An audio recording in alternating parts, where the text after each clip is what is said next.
প্রথমে যে পেশেন্টের একটা ইল লুকিং ভাব থাকতে পারে, দুই নম্বর হচ্ছে পেশেন্টের চোখে একটা জন্ডিসের ভাব আসতে পারে, চোখে কিংবা স্কিনে জন্ডিস। আমরা সাধারণত ক্রনিক লিভার ডিজিজের কোনো ফিচার আছে কিনা যেটা বাইরে দিয়ে দেখা যায়, পেরিফেরাল সাইন, সেগুলো খুঁজি। তার মধ্যে যেমন হচ্ছে জন্ডিস থাকতে পারে, patient may have pigmentation, whole বডিতে পিগমেন্টেশন থাকতে পারে, যেমন হেমাক্রোমাটিসিস থাকে, সেখানে লিভার ডিজিজও হয়। 3 নম্বর জিনিস হচ্ছে পেশেন্টের হেমা ইয়েটা যেটা পিগমেন্টেশনের কথা বললাম, পেশেন্ট মে হ্যাভ জ্যান্থোমেটা, অনেক সময় দেখা যায় চোখের কিংবা আশেপাশে জ্যান্থিলেজমা, হাতের পরে জ্যান্থোমেটা, এগুলো পাওয়া যেতে পারে। কোলেস্টেসিস হয়, জ্যান্থোমেটা গুলো হয় কোলেস্টেসিসে সাধারণত। তো কিছু জেনারেল ফিচার আমরা পেশেন্টের দিকে তাকায় দেখবো একটু আছে কিনা। কিংবা চোখের পাশে দেখা যায় কেএফ রিংও দেখা যেতে পারে, Kayser Fleischer ring in Wilson's disease. Copper, যেটা ডেসমেন্ট মেমব্রেনে কপার জমে যায়, চোখের যে 5টা লেয়ার আছে, যেটা কর্নি সামনের, তার ডেসমেন্ট মানে কর্নিয়াতে যে 5টা লেয়ার আছে তার মধ্যে ডেসমেন্ট মেমব্রেনে কপার জমে গিয়ে তোমার একটা একটা একটা রিং তৈরি করে, সেটা হচ্ছে উপরের দিকে প্রথমে ভাসে, উপরের দিকে, সেটারে বলা হয় কেএফ রিং। এগুলো পাওয়া যেতে পারে। তারপরে ফেসে যদি তুমি আরো করে ভালো করে তাকাও, ফেসের মধ্যে তুমি দেখা যাচ্ছে হেপাটিক ফেসিস পাইতে পারো। চোখ সাংকের এইখানে মনে হয় যে জায়গাগুলো প্রমিনেন্ট, এখানটা ন্যারো হয়ে ইয়ে হয়ে গেছে, ডিম্পলিং মতন হয়ে গেছে, দেখলে মনে হয় যে নেট হেপাটিক ফেসিস, এরকম আসতে পারে। এটা জেনারেল লুকে তুমি পেতে পারো। জেনারেল লুকে ফেসে যদি আরো দেখো তাহলে দেখবা কি পেশেন্টের এনিমিয়া পাইতে পারো, জন্ডিস পাইতে পারো আবার, বুঝতে পারছো? এগুলো দেখার পরে তার ওরাল ক্যাভিটির মধ্যে আমরা ঢুকে, তার প্যারোটিড গ্ল্যান্ড এনলার্জ থাকতে পারে, ইন কেস অ্যালকোহলিক্স প্যারোটিড এনলার্জমেন্ট থাকতে পারে। যদি তুমি হাতে যাও, তার আগে ফেসে যাওয়ার আগে হাতে যাওয়া উচিত ছিল। হাতে আমরা দেখি কি ক্লাবিং থাকতে পারে, তোমরা জানো যে সিরোসিসে ক্লাবিং হয়, তারপরে তোমার ইনফ্লামেটরি বাউল ডিজিজে ক্লাবিং হয়, সুতরাং ক্লাবিং পাইতে পারতা। 2 নম্বর হচ্ছে পেশেন্টের লিউকোনাইকা পাইতে পারতা, because of liver disease, liver disease leukonychia. তো হাতটা দেখলেই মোটামুটি, হাতটা একটু উল্টাইলা পামার এরাইথিমা পাইতে পারো, ডেফুটেন্স কন্ট্রাকচার পাইতে পারো। তারপরে তুমি অনেকগুলো এইগুলো ছাড়াও পেশেন্টের পাশে যাও, ফেসটা দেখো, বললাম যেটা, ফেসের পরে তুমি ওরাল ক্যাভিটির মধ্যে ঢোকো, মুখটা হা করেন, মুখে থেকে সরাই দেন, টস্ট ছিল। ওরাল ক্যাভিটির মধ্যে অনেকগুলো ফিচার থাকতে পারে, হা করেন। প্রথমে হচ্ছে ডেন্টিশন দেখো, দাঁত। ক্যামেরাটা একটু যদি আপনার দিকে সরাই দিতেন। ক্যামেরাটা দেখাও। ওরাল ক্যাভিটির মধ্যে যেমন এনিমিয়া দেখা যায়, জিহ্বাটা উল্টান, জন্ডিস দেখা যায়, তারপরে সায়ানোসিস আছে কিনা সেটা অবশ্য জেনারেল ফিচার, ইয়েতে আমাদের বেশি ইম্পর্টেন্ট না। হা করেন। মেন জিনিস হচ্ছে কিছু আলসার দেখা যায়, aphthous ulcer, this is very much important. বিভিন্ন ধরনের আলসার থাকে, অ্যাপথস আলসার ক্রনস ডিজিজের সম্পর্ক আছে, সুতরাং আলসার আছে কিনা। তারপরে ওরাল ক্যাভিটির মধ্যে, ওরাল ক্যাভিটিতে মোটামুটি এই জিনিসগুলো আমরা খেয়াল করব কি অ্যানিমিয়া, জন্ডিস, ওরাল আলসার আছে কিনা, তারপর পিগমেন্টেশন থাকে অনেক সময়, বিভিন্ন লিউকোপ্লাকিয়া, এই কথাটা বলা হয়নি, দিস ভেরি মাচ ইম্পর্টেন্ট। সাদা হোয়াইটিস একটা ঈদ মতন membranous lesion, which is pre malignant condition, সেটা লিপসেও থাকতে পারে, অনেক সময় দেখা যায় কি জিভে থাকে বা মিউকোসাতে থাকতে পারে। তারপরে অ্যাঙ্গুলার স্টোমাটাইটিস, এই যে গালের কোনায় এই এই এই এই এই অ্যাঙ্গেলে অনেক সময় দেখা যায় স্ট্রিক মতন থাকে, একটা ড্রাই স্ট্রিক্স মতন থাকে, অ্যাঙ্গুলার স্টোমাটাইটিস। জিব্বাটা বার করেন, প্যাপিলা গুলো চলে গিয়ে অনেক সময় গ্লাসাইটিস বলে, অ্যাট্রফিক গ্লাসাইটিস থাকতে পারে। পাশে গেলে তুমি একটা গন্ধ পাইলা, বিভিন্ন ধরনের গন্ধ থাকে, তার মধ্যে কি গন্ধ থাকতে পারে, যেমন হচ্ছে তোমার হেপাটিক এনকেফালোপ্যাথিতে একটা সিকলি সুইট স্মেল পাওয়া যেতে পারে, সিকলি সুইট স্মেল। তারপরে অ্যালকোহলের গন্ধ পাওয়া যায়, ফিটার বাজে বাজে বাজে গন্ধ পাওয়া যায়, বিশেষ করে চেস্ট ইনফেকশনে যদি হয়। তারপরে ধরো জিঞ্জিভাইটিস যদি হয়, মুখে একটা বাজে গন্ধ থাকে, ব্যাড স্মেল পাওয়া যায়। জিঞ্জিভাইটিস আছে কিনা সেটাও দেখা যায়, যে জিঞ্জিভা যেটা হচ্ছে গাম, ওখানে ইনফ্লামেশন হয়, অনেক সময় স্পঞ্জিনেস ডেভেলপ করে, ভিটামিন সি ডেফিসিয়েন্সি স্কারবিতে হয়। অনেক সময় দেখা যায় স্পঞ্জি গাম মনোসাইটিক লিউকেমিয়াতে হয়, বা হাইপারট্রফিক গাম বলি আমরা, মনোসাইটিক লিউকেমিয়াতে হয়। তা সুতরাং গাম দেখতে হইতে পারে, জিঞ্জিভাইটিসের কথা বললাম, এইগুলো ওরাল ক্যাভিটির মধ্যে তোমরা দেখে আসবা। বন্ধ করেন।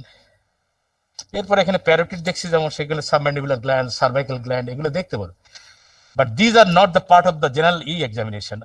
এলিমেন্টারি সিস্টেমের কিন্তু পার্ট না। ওরাল ক্যাভিটি ঠিক আছে, কিন্তু তোমার আলটিমেটলি কিন্তু total evaluation of the gastrointestinal tract, এখানে কিন্তু এগুলো চলে আসে। যেমন তুমি ক্লাবিং পাইলা, তুমি এখানটায় লিউকোনাইকা, এটা কি একটা পার্ট না? তো these are the general features of the gastrointestinal system. এগুলো বিশেষ করে পোস্ট গ্রাজুয়েশনে দেখে, কিন্তু তোমাদের যেটা বলা হবে সেটা হচ্ছে পার্ট বাই পার্ট এক্সামিন করো, এটাই বলা হবে। এখন আমরা এক্সামিনেশন প্রপারে চলে যাব। প্রপার অফ দ্য অ্যাবডোমেন, যেটা examination proper of the abdomen. আপনি শুয়ে পড়েন।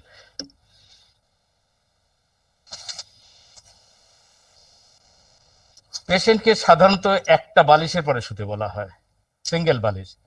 তাতে হবে কি, পেশেন্টের অ্যাবডোমিনাল মাসেলগুলো রিল্যাক্স থাকে, ইজি হয়, প্যালপেশনটা ইজি হয়। তারপরে পেশেন্টের মিড চেস্ট থেকে আরম্ভ করে আরো উপর থেকে মিড থাই পর্যন্ত বেসিক্যালি এক্সপোজ করা হয়। মিড থাই পর্যন্ত করার কারণ আছে, কারণ inguinal region is also the part of the abdomen examination বা অ্যাবডোমিনাল এক্সামিনেশন। দেখার পরে, এখানে নেওয়ার পরে পেশেন্টকে আমরা সাধারণত দেখি কি, যে অ্যাবডোমেনটা, shape of the abdomen usually বলে স্ক্যাফয়েড শেপ।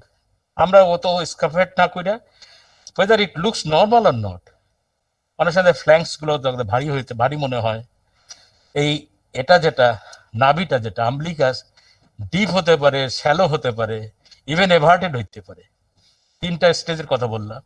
ডিপ হয় সাধারণত যদি অ্যাবডোমিনাল ফ্যাট যদি বেশি থাকে, ডিপ হয়। শ্যালো হয় নর্মাল একটা থিন পার্সনের শ্যালো আম্বলিকাস। কিন্তু এভার্টেড হয় কিন্তু it is pathological usually because of ascites or any other tumour, mass tumour, বড় টিউমার কিন্তু এভার্টেড হইতে পারে। তারপরে স্ট্রায়া দেখি আমরা, বিভিন্ন জায়গায় স্ট্রায়া আছে কিনা, এখানে ডিস্টেন্ডেড ভেন আছে কিনা। যদি ডিস্টেন্ডেড ভেন থাকে, ফ্লো দেখি। নিয়ম হচ্ছে normal direction of flow is towards the umbilicus, towards the umbilicus. ইসের বেলা, যেটা হচ্ছে ইসের বেলা, কি বললাম নাম না, ভুল হইলো, away from the umbilicus, normal mona distribution, away from the umbilicus, and portal hypertension also away from the umbilicus. আর যদি দেখা যায় নিচের থেকে উপরের দিকে উঠছে, ডিস্টেন্ডেড ভেন উপরের দিকে উঠছে, তার মানে ইনফিরিয়র ভেনা কেবল অবস্ট্রাকশন। আর উপর থেকে নিচের দিকে নামতেছে সুপিরিয়র ভেনা কেবল অবস্ট্রাকশন, এরকমই বলি। আর নর্মাল ফেনোমেনা আর পোর্টাল হাইপারটেনশন একই রকম, from the umbilicus to the periphery. এটা বলে ক্যাপুট মেডুসা, অনেক সময় বলে। মানে মেডুসা একটা দেবী ছিল, তার মাথার চুলগুলো একজন মিনার্ভা বলে আর একটা দেবী, সে অভিশাপ দিছিল, হয়ে ওগুলো সাপের মতন হয়ে গেছিল। ডিস্টেন্ডেড ভেন, যে এডিটিং ফ্রম দ্য আম্বলিকাস, এটারে বলা হয় ক্যাপুট মেডুসা। পাওয়া যায় না আজকাল দিনে, এটা পাওয়া যেতে পারে। স্কার পাওয়া যেতে পারে, প্রিভিয়াস সার্জারির জন্য বিভিন্ন জায়গায় স্কার পাওয়া যেতে পারে। স্কারের মধ্যে এখানে যেমন হচ্ছে caucus incision, প্যারামিডিয়ান incision, median incision, এখানে গ্রিন কি জন্য আয়রন গ্রিড, কি বলে grid iron incision, grid iron, অথবা দুই পাশে হচ্ছে যেটা হচ্ছে রেনাল টাইপের ইনসিশন, যেটা দেওয়া হয় দুই পাশে। যাই হোক, এরকম ইনসিশন পাওয়া যেতে পারে।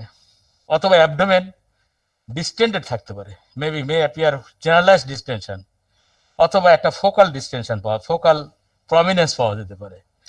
Look at this all this things. প্রথমে তুমি ইন্সপেকশন এগুলো দেখো, তারপরে পেশেন্টের পাশে সারপ্রাইজিংলি তুমি হঠাৎ করে বসে তাকে বলো লম্বা লম্বা শ্বাস নেন, ছাড়েন, শ্বাস নেন, শ্বাস ছাড়েন। এত কঠিন করে নেওয়ার দরকার, স্বাভাবিক শ্বাস নেন। তুমি at the level of the abdomen, ওই অ্যান্টিরিয়র অ্যাবডোমিনাল ওয়ালের লেভেলে তোমার চোখটা রেখে পেশেন্টকে বলো যে লম্বা লম্বা শ্বাস নেন, শ্বাস ছাড়েন। আমি অনেক সময় দুষ্টামি করে বলি, শ্বাস নিতে বললে কিন্তু লক্ষণের মতন অবস্থা হবে। লক্ষণ 12 বছর কিছু খায় নাই, কারণ কি, তার দাদা রাম বলতো লক্ষণ নাও, লক্ষণ নিত, খাইতো না। এইভাবে 12 বছর সে না খেয়েছিল, সত্য কথা, এটা এতে আছে আর কি। তা সেগুলো পেশেন্টকে বলতে হবে, শ্বাস নেন, শ্বাস ছাড়েন, স্বাভাবিক শ্বাস নেন, একটু বড় বড় শ্বাস নেন, বড় শ্বাস ছাড়েন। বা বেশিকে অ্যাপ্রিহেন্ডেড করা যাবে না পেশেন্টকে। বড় বড় শ্বাস নিন না কেন, তো পেশেন্ট দেখা যাবে যে একটা উলট পালট শ্বাস নিচ্ছে। সাধারণত অ্যাবডোমিনাল থোরাসিক টাইপ অফ ইয়ে হয় আমাদের, থোরাক অ্যাবডোমিনাল না, পেটটাকে ফুলে, তার চেস্ট ফুলে। আচ্ছা, তারপরে ওই দিক দিয়ে দেখার পরে অনেক সময় এদিক দিয়েও দেখতে তো, লম্বা শ্বাস নেন, শ্বাস ছাড়েন তো।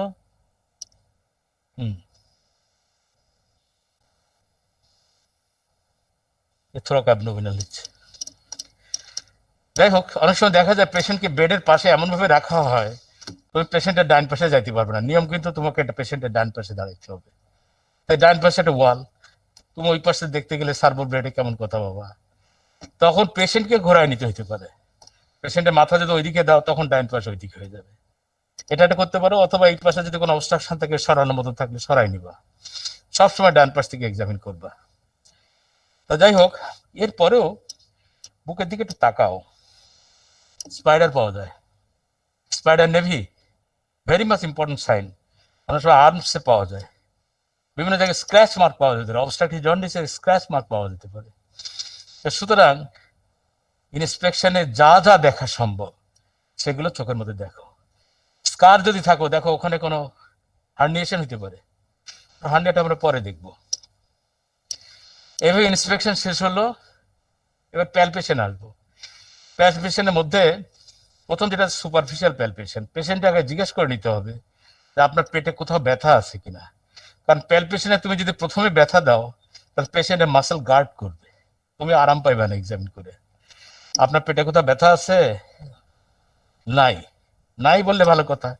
আর যদি বলে হ্যাঁ আমার এই জায়গায় ব্যথা আছে, তাহলে ওই জায়গাটা তুমি দেরিতে এক্সামিন করবে, এবং মনে মনে ধরে নাও যে ওই এরিয়াতে কোনো একটা প্যাথোলজি আছে। তার মানে ওই জায়গাটা সাবধানে এবং সিরিয়াসলি ভালো করে তোমাকে প্যালপেট করতে হবে। এরপরে একটা সুপারফিশিয়াল প্যালপেশন, যদি কোনো জায়গায় ব্যথা, বল মনে করো এই জায়গায় ব্যথা, তুমি এখান থেকে ব্যথা শুরু করো, এখান থেকে একটা সুপারফিশিয়াল প্যালপেশন করো হালকা করে। ওই পার্টটা লাস্টে টাচ করো। এই যে ডিউরিং ইয়োর এই যে সুপারফিশিয়াল প্যালপেশনে কতগুলো জিনিস বোঝা যায়, মাসেল গার্ডেড কিনা, মানে সে যা শক্ত হয়ে রয়েছে কিনা, ভালো বোঝা যায়। 2 নম্বর জিনিস হচ্ছে টেন্ডারনেস বোঝা যায়, পেশেন্টের ফেসের দিক তাকায় থাকতে হবে। যখন সুপারফিশিয়াল প্যালপেশন করছো, পেশেন্টের ফেসের দিকে দেখো কেউ উইন্স করে কিনা, ব্যথার জন্য উইন্স করে কিনা। কিছু অর্গান আছে যেগুলো অর্গানোমেগালি হলে এই সুপারফিশিয়াল প্যালপেশনে হাতে লেগে যায়।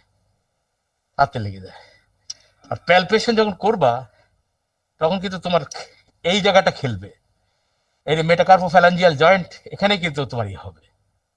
আর এই বাকি পোর্শনটা কিন্তু তোমার এই পেটের যে কন্টুর, এই কন্টুরের সাথে মিলে যাবে, like this, like this, like this, not like this, not like this. এই পোর্শনটা এই কন্ট্রোলের সাথে মিলবে, আর এই পোর্শনটা ডিপে যাবে। যাই হোক, এটা সুপারফিশিয়াল প্যালপেশন। তারপর ডিপ প্যালপেশন আমরা অর্গানোমেগালি দেখি বেসিক্যালি। সেটা হচ্ছে ইন কেস অফ লিভারে যদি দেখতে হয়, ডিপ প্যালপেশনে আমরা হয়তো এটা কি করি, আমরা এখানে একটা কস্টাল মার্জিন আছে না, বাঁকা ডাউনওয়ার্ড অ্যান্ড ল্যাটারালি চলে আসছে, এইটার প্যারালেলি আমরা হাতটা বসাই বেসিক্যালি, এবং রাইট ইলিয়াক ফোসা দিয়ে আমরা শুরু করতে পারি ফর লিভারের জন্য আমরা এরকম করবো, শ্বাস নেন, শ্বাস ছাড়েন, ওই পাশে মুখ ঘুরাই দেন। হ্যাঁ, যখন সে শ্বাস নিবে, তখন আমরা আঙ্গুলটাকে আমরা বসায় রাখবো, এটাকে শ্বাস নেন, হ্যাঁ, শ্বাস ছাড়ার সময় উঠবো।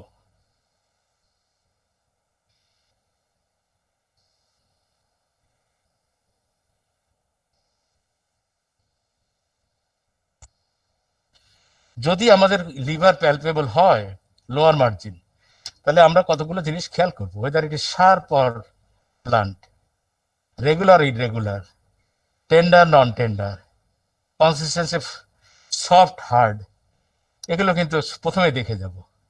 অ্যাট দ্য সেম টাইম আমরা লিভারটা পাইলে লিভারের সারফেসের উপর হাত বুলাবো, হাত বুলায় দেখবো সারফেসটা রেগুলার আর ইরেগুলার, এবং রেগুলার ইরেগুলার কিনা সারফেসটা দেখে নেবে, স্মুথ কিনা। যদি লিভার এখানে পাই আমরা কখনো, তাহলে আমরা ওখান থেকে মেজার করবো কস্টাল মার্জিন থেকে ইন মিড ক্লাভিকুলার লাইন, অথবা এখানে পাওয়ার পরে আমরা পারকাস করে করে আসবো।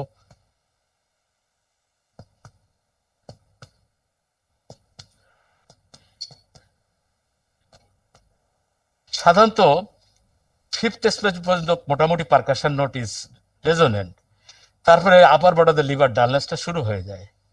যেখানে আপার বর্ডার লিভার ডালনেস পাবো, আর আগে যেখানে তোমার লিভারের মার্জিনটা পাইছিলাম, এখান থেকে এটা মেজার করবো, মেজার করে দেখবো যে কত centimetre. Normal expansion is usually 13 centimetre, 13 centimetre. তবে এটা ডিপেন্ড করে মেলের মোর দ্যান দ্য ফিমেল, আর taller the person the more the liver span. যত লম্বা মানুষ হবে তত লিভার স্প্যান বড়, আর যদি পেশেন্ট ফিমেল হয়, মেল যদি হয়, মেলে সবসময় ফিমেলের চেয়ে লিভার স্প্যান বড়। এটা মাথায় রেখে আমরা আগাবো। লিভার যদি এখানে পেয়ে থাকি, কস্টাল মার্জিন থেকে কয় সেন্টিমিটার বলতে পারি, কিন্তু লিভার এনলার্জমেন্ট বলা যাবে না তখন, until you measure the percuss the upper border of the liver dullness.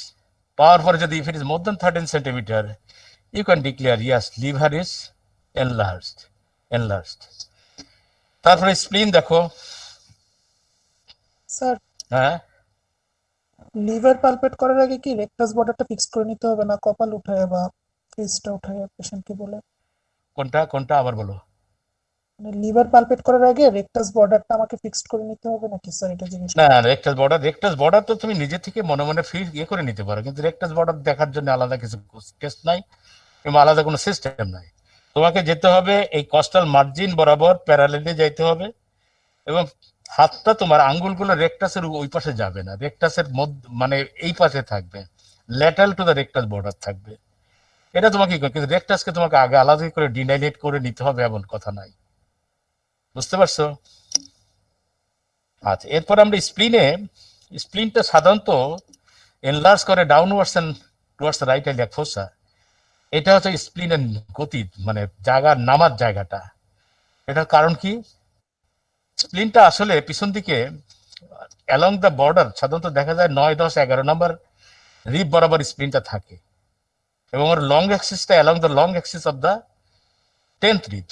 10th rib তো পিছন দিক দিয়ে এইভাবে এসে ঘুরে এইভাবে আসছে। তো 10th রিবের যে ডিরেকশন, ওইটাই গাইড করে স্প্লিনটা কোন দিকে যাবে। বেশি বড় ডিসপ্লিন যদি হয় তাহলে it go downwards and to the medially, এখান থেকে ডাউনওয়ার্ডস এন্ড মিডিয়ালে গিয়ে আলটিমেট এইদিকে আসে। ইউজুয়ালি আমরা কি করি, আমরা একটা হাত দেই পাশে, স্প্লিনটা পেশেন্টের ফেসের দিকে তাকায়, এখান দিয়ে শুরু করি প্যালপেশনটা।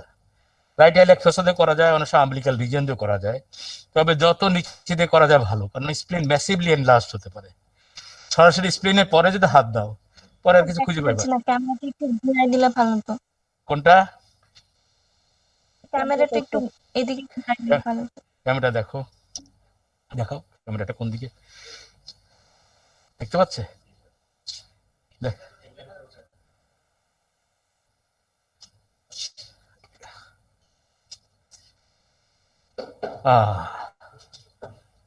এখন ভালো বোঝা যাচ্ছে? এখন বোঝা যাচ্ছে? জি হ্যাঁ, দেখো তো, আমাকে এখন দেখা যায় না? জি স্যার, দেখা যাচ্ছে। হ্যাঁ, এর নিয়ম হচ্ছে লোয়ার রিব গুলার, যেটা হচ্ছে লেফট লোয়ার লিব গুলার ওখানে তোমার বাঁ হাতটা রাখবা, আর এখান থেকে এক্সামিনেশন শুরু করো। পেশেন্টের ফেসের দিকে খেয়াল রাখো। The moment you got the spleen, সাথে সাথে তুমি স্প্লিনের ওই জায়গাটা তুমি মেজার করো from the costal margin anterior axillary line থেকে কস্টাল মার্জিন পর্যন্ত। কস্টাল মার্জিন থেকে এটা খেয়াল করে ওটাকে ওইরকম ভাবে স্প্লেনিক নচ খোঁজার চেষ্টা করো। স্প্লেনিক নচ আছে কিনা, পাইলে তো কথা নাই।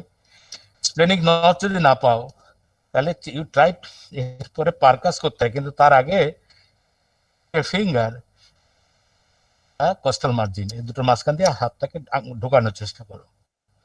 এটা অতখানি ইম্পর্টেন্ট মনে হয় না আমার কাছে।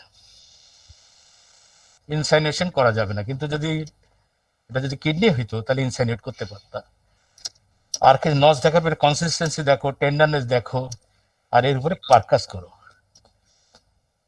মনে করো স্প্লিন পাইলা না, তখন নিয়ম হচ্ছে পেশেন্টকে বলতে হবে তুমি হাতটা নিয়ে আসো এখানে, শ্বাস নেন, শ্বাস ছাড়েন, ধরে রাখেন, শ্বাস ছেড়ে ধরে রাখার পরে পারকাস করো over the lower ribs, lower যেটা যত লোয়ার রিব হয় সেখানে পারকাস করো। ইফ ইট বিকামস ডাল, maybe in স্প্লিন is in last, সেই সময় হোক। আর যদি না পাও, পেশেন্টকে তোমার দিকে রোল করো, রাইট ল্যাটারাল পজিশন করো, এদিক ঘুরে যান।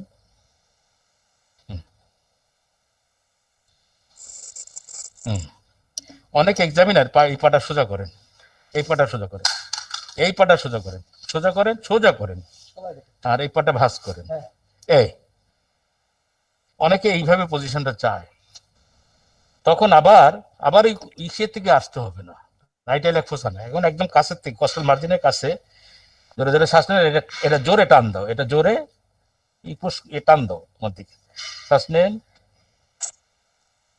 শ্বাস, শ্বাস। ছোট স্প্লিন অনেক সময় দেখা যায় যে রাইট ল্যাটারাল পজিশন যদি করো তখন পাওয়া যেতে পারে। এই লিভার স্প্লিন দেখার পরে তোমাকে যদি বলা হয় তারপরে তুমি কি করবা, তুমি কিডনি দুটো দেখবা।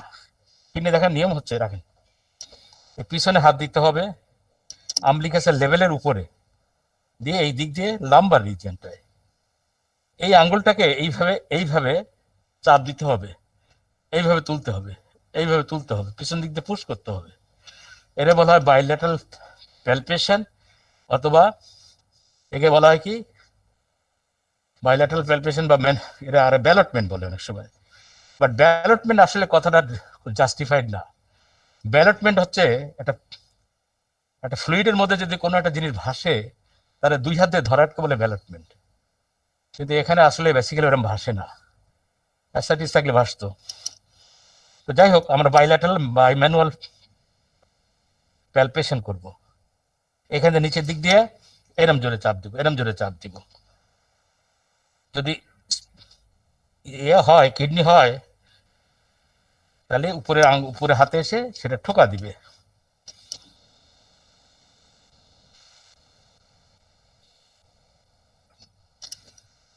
আমলিকাসের লেভেলের উপরে। তো কিডনিটা দেখলাম, তাহলে কি কি দেখলাম আমরা, লিভার, স্প্লিন, কিডনি। এরপরে আমরা ইঙ্গুইনাল লিজনে যাব।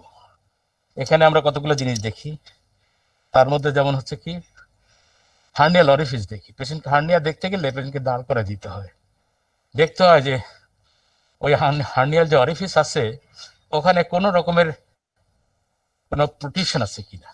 যদি থাকে আর নাও থাকলেও পেশেন্টকে বলতে হয় ইউ কাফ, কাশি দেন।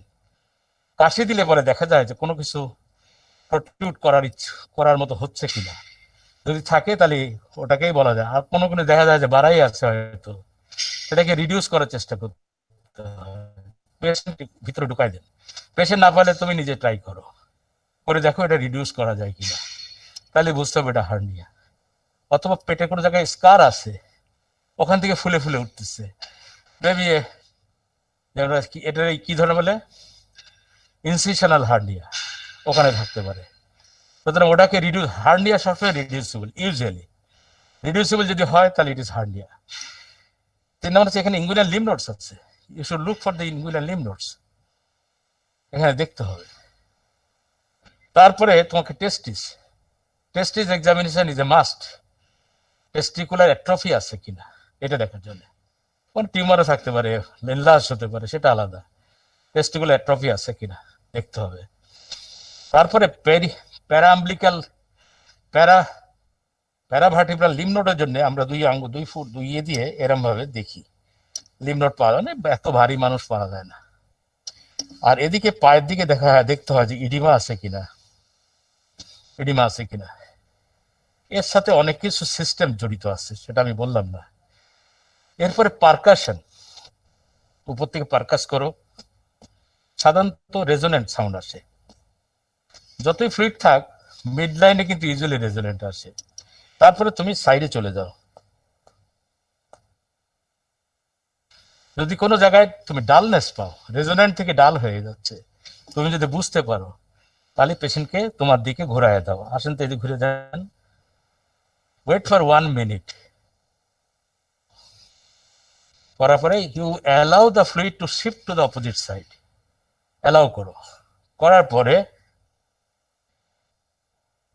আবার পারকাস করো। দেখো রেজোনেন্ট হয়ে গেছে কিনা। যেটা ডাল ছিল সেই জায়গাটা রেজোনেন্ট হয়ে যাবে। আর যদি রেজোনেন্টই পাও বরাবরই, কোনো ডালনেস নাই, তাহলে পেশেন্ট ঘুরাইতে হবে না। না sir, I did not get any dullness, সুতরাং ডালনেস শিফট কিনা আমার দরকার নেই। অপোজিট সাইডে আস্তে আস্তে ঘুরাই ঘুরাই এদিকেও আসো, ঘুরেন।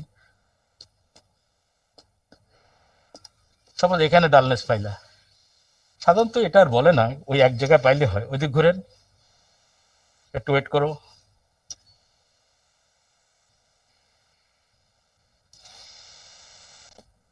আবার দেখো যে এখানে ডালনেসটা শিফট করছে কিনা। তো যাই হোক, অ্যাসাইটিস এর নিয়মেই। আর যদি টেন্স অ্যাসাইটিস হয়, খুব বেশি পানি আসছে, সোজা হন, সোজা হন, সোজা। এত টেন্স বলার না, তুমি থ্রিল পাইতে পারো, রিপলস অফ দ্য ফ্লুইড পাইতে পারো। বাট এখানে যেহেতু এই জায়গাটায় কিছুটা এমটি থাকে, সুতরাং এটা তো মনে হতে পারে যে অ্যান্টি অ্যাবডোমিনাল ওয়াল দিয়ে রিপলটা যাচ্ছে। সেজন্য ইউ অবলিটারেট দ্যাট স্পেস। পেশেন্টকে পারলে পারো জোরে চাপ দিয়ে ধরেন, 2 হাত দিয়ে ধরেন দরকার হলে। অথবা take help of another person, যে আপনি এসে একটু ধরেন এই জায়গাটা এরকম করে, ওনাকে ছেড়ে দাও, উনি হয়তো পারবেন না। এই ধরার পরে তখন তুমি আবার এই পাশ থেকে জোরে টোকা দাও, ওই পাশ থেকে আসে কিনা। মানে রিপোজ এত ফ্যাটটাই ই করছে, কিন্তু রিপল আসতে পারে যদি অ্যাসাইটিক থাকে। এছাড়া তাহলে অ্যাসাইটিসের যদি ডেন্স অ্যাসাইটিস থাকে, অ্যাসাইটিসের কিন্তু অনেক কিছু বোঝার আছে। যেমন হচ্ছে ফ্ল্যাঙ্কস গুলো ফুল থাকতে পারে, 2 নম্বর হচ্ছে অ্যাবডোমেন ডিস্টেন্ডেড হতে পারে, টেন্স এই যে স্কিন গুলো শাইনি হয়ে যেতে পারে টেন্সের জন্য।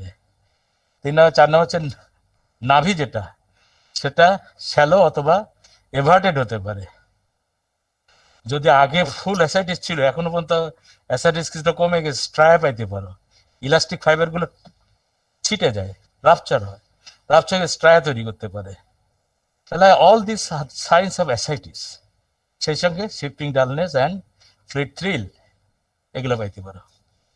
বাই দিস টাইম যদি কোনো অর্গানোমেগালি পেয়ে থাকো, you can percuss over the organ, dull পাইতে পারো। আর আপার বডিতে লিভার ডালনেস তো উপর থেকে আসতে হবে, এ তো বলাই আছে। This is about the percussion. Now the auscultation. অস্কাল্টেশনে আমরা কি করি, এ মনে করো আমি কানে দিয়েছি, এটাকে দেখে নেই যে আমার এটা ওয়ার্কিং কিনা।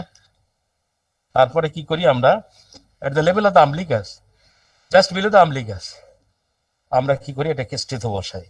কোনো কোনো জায়গায় বলছে যে এটা half way, 1/3 the way of to the right iliac fossa, sorry anterior superior iliac spine, এরকম লেভেলে তুমি চেপে ধরে রাখো। Once you got the sound, borborygmi sound normal, তাহলে আর তোমার কোনো জায়গায় দেখতে হবে না, এক জায়গায় পাইলে হইলো।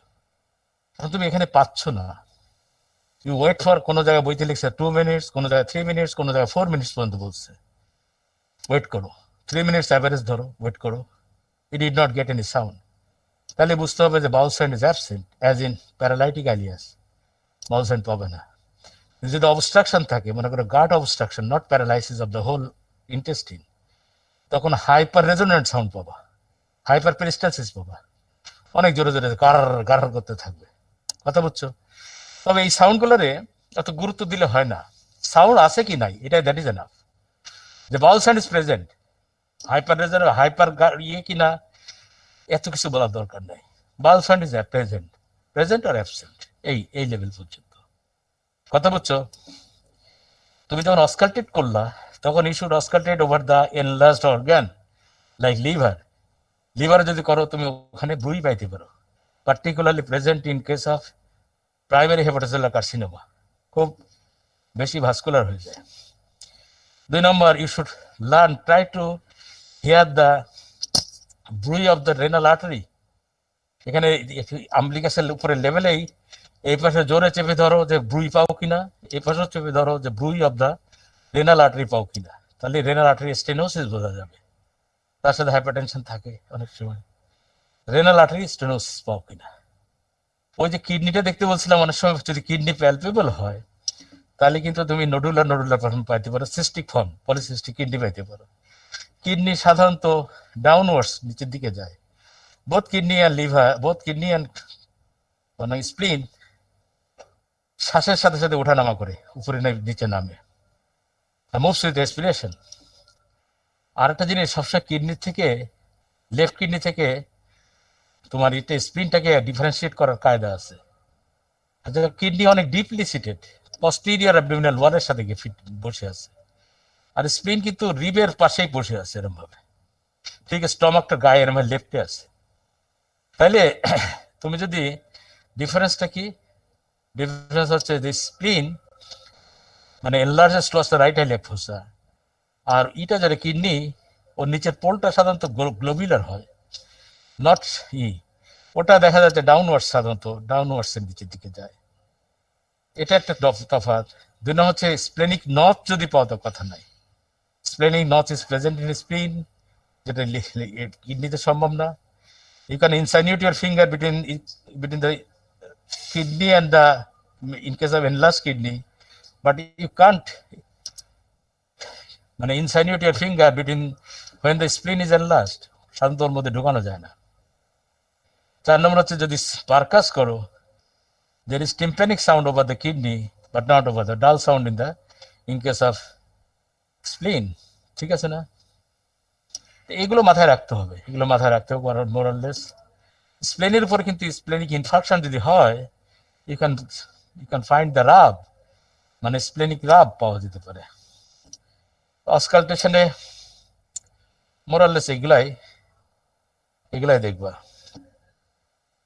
এছাড়া দেয়ার আর সো মেনি আদার থিংস। অনেক সময় দেখা যায় যে এই যে সুপ্রাক্লাভিকুলার লিম্ব নোড দেখতে হয়। If you get a mass here which belongs to a guard part, you can get this left supraclavicular gland enlarged, malignant type, যেটা হচ্ছে হার্ড, যেটা বলা হয় কি বলে এটা, ট্রাসিয়াস সাইন, লেফট সার্ভিকুলার বড় থাকলে। এই মোটামুটি, আর পরে দেখা যাবে। আজকে এই পর্যন্ত থাক, 1টা বাজে। তোমরা শুনছো তো সবাই, কম বেশি বাসায় প্র্যাকটিস করবা, সবসময় প্র্যাকটিস করবে, প্র্যাকটিস ছাড়া কিন্তু হাতে আসতে চাবে না। অস্কালটেশনও তো বললাম, সবই তো বলা হয়েছে নাকি।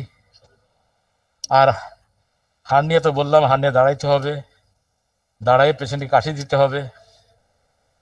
থাক, আজকে থাক, বাইরে গেলে করতে গেলে আর হবে না।